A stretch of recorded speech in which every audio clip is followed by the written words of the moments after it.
बिस्मिल्लाहिर्रहमानिर्रहीम।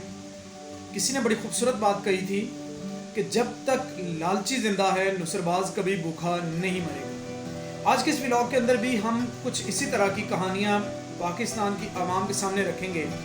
पाकिस्तान के अंदर छोटे मोटे स्कैंडल्स जो ऑनलाइन हुए हैं उसके बारे में तमाम तफसीलात आपके सामने रखूँगा। आज के इस व्लॉग के अंदर जो सबसे ज़्यादा प्रॉब्लम्स इस वक्त लोगों के साथ हो रही है वो ऑनलाइन लैपटॉप और मोबाइल जो नॉन कस्टम के नाम पर एक स्कैंडल है उसके बारे में डिस्कस करना है। तो आज के व्लॉग को मैं शुरू करने से पहले हैसियत कौम हमारा लेवल चेक करें कि आप मोबाइल का जो भी कनेक्शन यूज़ कर रहे हैं या टेलीनॉर, ज़ोम, एस्कॉम जो भी है व्हाट्सएवर, जिस मोबाइल पे भी कनेक्शन आप यूज़ कर रहे हैं, बाज़ वक़्त आपको मैसेजेस आ जाते हैं कि अगले 2 घंटे के लिए आपको 1000 मिनट दिए जाते हैं। अब अंदाज़ा लगाएं कि अगले 2 घंटे में 1000 मिनट कंज्यूम हो सकते हैं, यानी अगर 2 घंटे के लिए 120 मिनट ही इस्तेमाल हो सकते हैं, इससे ज़्यादा नहीं इस्तेमाल हो सकते। तो बहरहाल हम अपने व्लॉग की तरफ चलते हैं। मैं पाकिस्तान के अंदर छोटे मोटे बहुत सारे स्कैंडल्स हैं जिनको थोड़ा थोड़ा उनके बारे में पाकिस्तान की आवाम के सामने गोशे गुजार ज़रूर करूँगा, और उसके साथ जो सबसे बड़ा इस वक्त स्कैंडल चल रहा है वो लोगों को बेवकूफ़ बनाया जाता है। लैपटॉप और मोबाइल जो जिनकी मालियत 6 लाख 7 लाख 8 लाख होती है और उनका कहा जाता है जब 50-60 हज़ार में आप ले लें। इस स्कैंडल की पूरी इन्फॉर्मेशन के साथ मैं आपके साथ इस व्लॉग के अंदर डिस्कस करूंगा, लेकिन उससे पहले मैं थोड़े थोड़े छोटे छोटे जो स्कैंडल हुए हैं ये चल रहे हैं मैं उनके बारे में लाजमी आपसे डिस्कस करूंगा। अच्छा, जब बहुत शुरू के दिनों में एक सबा नाम की लड़की होती थी जो हॉस्पिटल के अंदर बीमार थी, अल्लाह ताला उससे सेहत अता फरमाए और कौम की दवाओं से वो ठीक होगी। आजकल उसके मैसेजेस नहीं आ रहे, यानी पाकिस्तान के अंदर लोगों को मैसेजेस आ जाते थे मैं सबा हूँ और मैं इस वक्त फ़लाँ हॉस्पिटल में मजबूर हूँ, बीमार हूँ, पैसे नहीं हैं। और कई लोगों ने पैसे भेजे भी हैं क्योंकि पाकिस्तान खैरात देने में पहले नंबर पर, खैरात और सदक़ात देने में पहले नंबर पर है। फिर उसके बाद दूसरा जो स्कैंडल इस मुल्क के अंदर आया वो बेनज़ीर इनकम सपोर्ट के नाम पे लोगों को ब्लैकमेल किया गया। आपके बेनज़ीर इनकम सपोर्ट में इतने पैसे आए हैं, आप इतने पैसे हमें ट्रांसफ़र करें तो हम आपको ऑनलाइन ये पैसे जो है ना ईजी पैसा या आपके बैंक अकाउंट में ट्रांसफ़र कर देंगे। अब कुछ सादा लोगों ने इस चीज़ को मद्देनज़र रखते हुए इसका फ़ायदा भी उठाने की कोशिश की। फिर इससे अगला एक और स्कैंडल आया जीतो पाकिस्तान के नाम से। जीतो न पाकिस्तान का जो प्रोग्राम है वो ARY का था। अब बहुत सारे ऐसे लोग जो ARY के नाम से जीतो पाकिस्तान के नाम से आपको कॉल करते थे, जी मैं फ़लाँ बात कर रहा हूँ, मुबारक हो जी आपका 10 तोले सोना निकल आया है और 1.5 लाख रुपया भी आपका निकल आया है। इसमें मुझे भी एक दफ़ा कॉल आई, मैंने कहा यार 1.5 लाख तू रख ले, 10 तोले सोना मुझे भेज दे।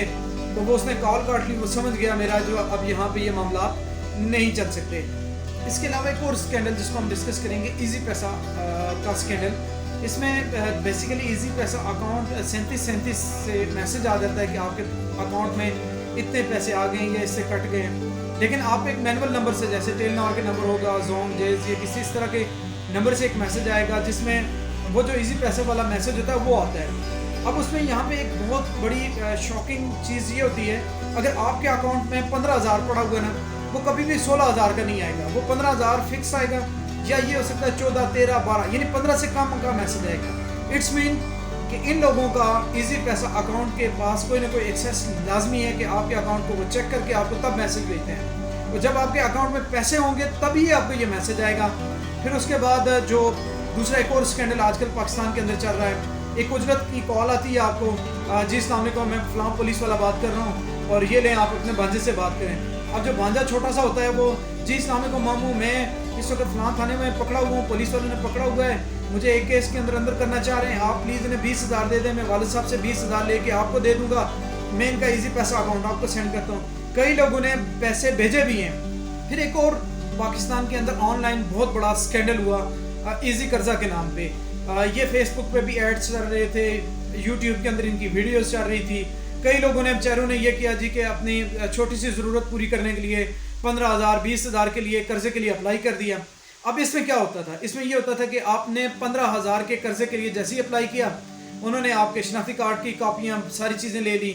लेने के बाद उन्होंने सबसे पहले ये काम करना है कि आपकी एक्सेस करनी है मोबाइल में, आपका व्हाट्सएप के सारे नंबर उन्होंने अपने पास सेव करने और आपकी गैलरी से उन्होंने देखनी है आपकी फैमिलीज़ की अगर कोई तस्वीरें पड़ी हुई हैं तो वो अपने पास सेव करके फिर आपको पैसे भेजते थे। अगर आपके गैलरी में कोई तस्वीर नहीं पड़ी हुई वो आपको कहते थे जी आपका रिजेक्ट हो गया, आपको हम नहीं दे सकते। अब इसका आगे पर्पज़ क्या होता था, 2-4-5 दिनों बाद आपको मैसेज आता था जी कि आप हमारे पैसे वापस करें, और आप कहते नहीं जी मैंने तो 1 महीने के लिए लिए थे, कहते नहीं भाई पैसे वापस करें। थोड़ा सा गुस्सा करने के बाद आपको आपके जो फैमिली की तस्वीरें थी उनको एडिटिंग करके बराना किस्म की तस्वीरें आपको फॉरवर्ड की जाती, साथ आपके जो रिश्तेदारों के व्हाट्सअप नंबर हैं वो भी फॉरवर्ड किए जाते। आप अगर इतने टाइम में अगर हमें हमारा 15,000 वापस ना किया तो हम क्या करेंगे कि ये तस्वीरें आपके सारे व्हाट्सएप पे जितने रिश्तेदार हैं सबको सेंड की जाएंगी। अब वो ये करता 15,000 देता, 15,000 से 5-5, 6-6 लाख रुपया भी लोग देते थे अपनी इज्जत बचाने के लिए। अब हिसाब लगाएं, जो बंदा 15,000 का कर्ज ले रहा है उस पर आप 5 लाख का बर्डन पड़ता था। और इस तरह से कई लोगों ने इन्हीं सुसाइड भी किया है, कई लोग खुदकुशी कर गए इस वजह से कि वो अपनी इज्जत मतलब उनकी अपनी इज्जत बचाने के लिए उनकी डिमांड पूरी नहीं कर सकते थे। तो उसके बाद जो आज के व्लॉग के अंदर जो मेन टॉपिक हमने डिस्कस करना है, मेरे पढ़े लिखे हुए नौजवान हैं वो फेसबुक एड्स देखते हैं, वो यूट्यूब के अंदर इनके एड्स देखते हैं जिसमें जी के आईफोन फलां या लैपटॉप फलां जो है ना वो आपको सस्ता मिल सकता है, नॉन कस्टम है।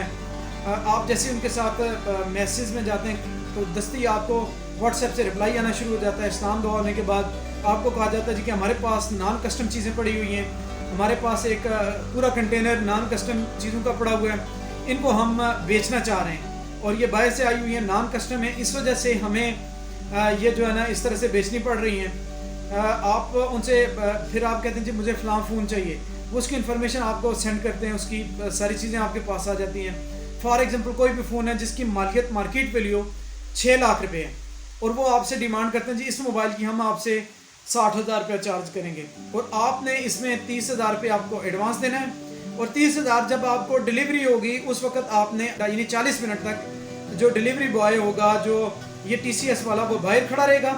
आपने 40 मिनट इसको चार्जिंग करनी है, इसे कॉल करके चेक करना है, इसे सिम डाल के चेक करनी है, इसे नेट चेक करना है, इसकी बैटरी चेक करनी है, यानी इसकी जितनी बाइफिकेशंस हैं वो सारी आपने चेक करने के बाद सेटिस्फाई होने के बाद आपने बकाया 30,000 रुपये जो TCS का नुमाइंदा उसको दे देने हैं। लेकिन यहाँ पे ये होता है कि आप 30,000 रुपये उनको फॉरवर्ड कर देते हैं और वो ये करते हैं कि नेट से एक जनरेट की हुई TCS की आपको रसीद फॉरवर्ड कर देते हैं। अब उस रसीद के अंदर सबसे बड़ा प्रॉब्लम क्या होता है, उस रसीद के अंदर हालांकि जो आप TCS कर रहे हैं ना उसकी चीज़ का वज़न हो सकता है या उसका नाम आ सकता है, उसके अंदर क्या चीज़ है इसके बारे में कोई इन्फॉर्मेशन नहीं होती, लेकिन उस TCS पे लिखा होता है जी कि आईफोन फलां फलां फलां, लैपटॉप फलां फलां फलां, वो भेज देते हैं, आपको रसीद भेज देते हैं। फिर अगले 24 घंटे बाद जो आपको एक और नया बंदा जो नुमाइंदा TCS का वो कॉल करता है जी कि हाँ जी अस्सलाम वालेकुम। वालेकुम अस्सलाम, कहाँ से बात कर रहे हैं जी? मैं फ़लाँ से बात कर रहा हूँ, मैं TCS के दफ्तर से बात कर रहा हूँ जी, मैं आप मुझे अपनी लोकेशन बताएं, आपका एक पार्सल आया हुआ है वो मैं आपको डिलीवरी देनी है और लेकिन आप मुझे वो कोड बताएं जिस कोड पे आप मुझे वो कोड बताएं क्या ये जो पार्सल पे कोड है ये वाकई आपका है। अब ये कोड 2 लोगों के पास होता है, बल्कि 3 लोगों के पास, एक जो जिसने भेजा है, एक जिसके लिए भेज रहा है, इन दोनों के पास होता है और उस पर जो TCS के अपने उसमें उनके पास होता है, नुमाइंदों के पास, तीसरे किसी बंदे के पास नहीं होता। अब ये जो बंदा था जिसने लिया था ना, ये फ़ौरन कॉल करता है उस नुमाइंदे से या उस शख्स से जिससे इसने ये लैपटॉप या मोबाइल बुक करवाया हुआ होता है, उसको कॉल करता है। वो कहता है जी कि भाईजान आप मेरे 30,000 बकाया दें और जो मैं आपका वो पार्सल दे देगा। आप कहते नहीं भाई आपने तो ये तय किया था कि 30,000 जिसको डिलीवरी ऑफ दी मुझे पार्सल होगा तो उसके बाद उसे चेक करके 40 मिनट बाद देनी है। वो कहते नहीं हमें ख़तरा है कि ऐसा ना हो कि कोई हमारा जो है ये नॉन कस्टम सामान पड़ा हुआ है, ये ना हो कि कोई भी पुलिस वाला हो या किसी तरह से हमारे ऊपर यानी कि इनकम टैक्स वाले आ जाएं, इसलिए हमें बचने के लिए जो 30,000 बकाया रिमेनिंग अमाउंट है वो आपको मुझे ट्रांसफ़र करनी पड़ेगी।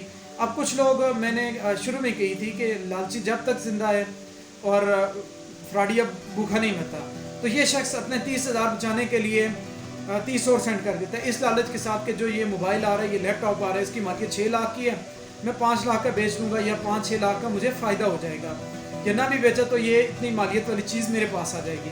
आप अगर ट्रांसफ़र कर देते हैं तो उसके अगले आधे घंटे बाद उसी TCS वाले की कॉल आती है जी कि माजरत वो पुलिस वालों की रेड पड़ी और उन्होंने वो लैपटॉप वो सारी चीज़ें जो है ना वो इसमें, और हमारे पास पार्सल थे वो नॉन कस्टम थे, पुलिस अपने कब्जे में ले गई है और मैं बड़ी मुश्किल से भाग के जान बचाई। आप नुमाइंदे से रब्ता करते हैं, नुमाइंदे की भी यही वर्डिंग होती है, वो 60,000 रुपया आपका आराम से खा के चले जाते हैं। अब आज के व्लॉग के अंदर हमने ये चीज़ें, एक तो सदका जारिया के लिए जारी की है ये वीडियो, दूसरी चीज़ हमारा मेन पर्पज़ ये है कि जो FIA हमारा एक डिपार्टमेंट है वो इस तरह के जितने भी ऑनलाइन फ्रॉड हैं उनको उन्हें मॉनिटर करना चाहिए, تاکہ ہمارے ملک کے اندر ہمارے سادہ لوگوں کے ساتھ اس طرح ان کی جو جمع پونجی ہوتی ہے یا اپنی محنت کی جو کمائی ہوتی ہے وہ رائگانا جا سکے۔ آج کے اس ولاگ کے ساتھ اجازت چاہوں گا۔ آپ سب کی سماعتوں کا بہت بہت شکریہ۔ السلام علیکم۔